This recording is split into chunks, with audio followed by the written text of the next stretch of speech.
Open the glove box. Unhook the dampener arm.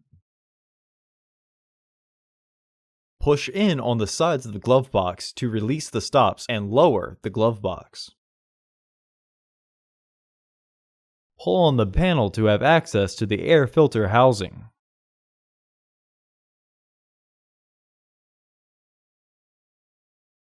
Unclip both sides of the housing cover to remove it.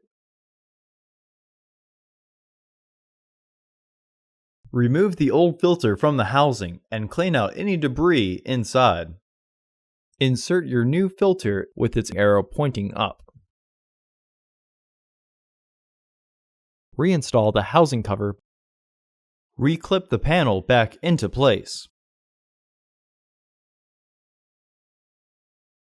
Partially close the glove box to re-engage the stops. Hook the dampener arm back onto the glove box.